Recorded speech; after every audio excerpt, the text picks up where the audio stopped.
packed oil supplies. Adriana? Michael George at the pump, thank you. Today, more trouble for a legendary college basketball coach. West Virginia University head coach Bob Huggins was arrested and charged with driving under the influence in Pittsburgh Friday night.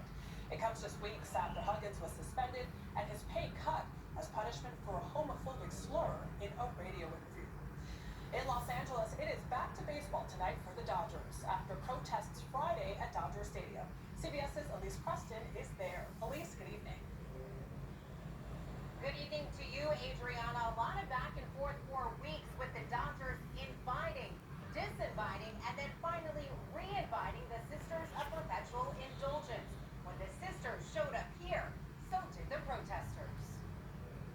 A large crowd swarmed outside LA's iconic Dodger Stadium as nearly 2,000 showed up Friday to protest the Dodgers Community Hero Award, honoring the Los Angeles Sisters of Perpetual Indulgence. They create an idea of who we are without stopping to learn about who we are, what it is that we do. For nearly 45 years, the sisters, dressed in drag, have been on a mission to highlight and raise funds for issues impacting the LGBTQ community, including services for homeless youth. In Los Angeles, a staggering 40% of young people on the streets identify as LGBTQ+. But in a statement, United States Conference of Catholic Bishops called the Dodgers' decision to honor the group offensive and painful. They mock the Catholic faith. They profane the sanctity of holy nuns. The controversy taking place on the Dodgers' 10th annual Pride Night, where many in attendance say the focus should be on acceptance and love. I believe in God, and I know that He wouldn't have created me like this if He didn't want me to love who I wanted to love. 49,000 baseball fans attended the game, a usual turnout. The Dodgers will host Christian Faith and Family Day next month. Adriana? Elise, thanks. Today, a military spectacle in Britain known as Trooping the Colour. It marks the official birthday of the monarch, but it's not King Charles's real birthday. The tradition is older than him, going back 260 years. Here's Imtiaz Taya. On his official birthday celebration as monarch, King Charles revived a royal tradition by riding on horseback for the first Trooping the Colour of his reign, flanked by the royal colonels, his son Prince William, youngest brother Prince Edward, and sister Princess Anne. It was a poignant trooping for someone other than Queen Elizabeth II, who did so for 7 decades.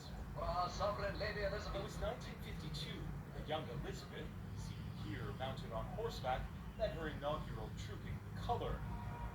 2022, the late Queen's Platinum Jubilee, was one of the largest in recent memory. It would be the last time she would inspect the hundreds of horses and soldiers as they performed battlefield drills to military music.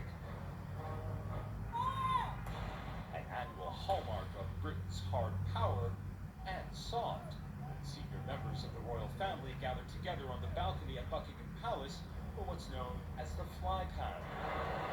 This year was an impressive display of aerial might that saw a few notable absences, including Prince Andrew, Prince Harry, and wife Meghan, who are no longer senior working royals.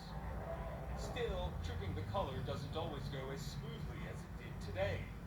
In 1981, the Queen was shot at from a distance. But that didn't stop her from riding on horseback at the event for a further 5 years, only opting to ride in a carriage instead after her beloved horse Burmese, a gift from the Royal Canadian Mounted Police, retired. In preparation for Charles's first Trooping the Colour as king, to mark his official 75th birthday, the unusually high temperatures during the final rehearsal saw at least 3 guardsmen, dressed in their heavy red tunics and bearskin hats, fainting from the heat. But on the day, the weather cooperated as the king continues with this centuries-old tradition now that he's monarch. Imtiaz Taya, CBS News.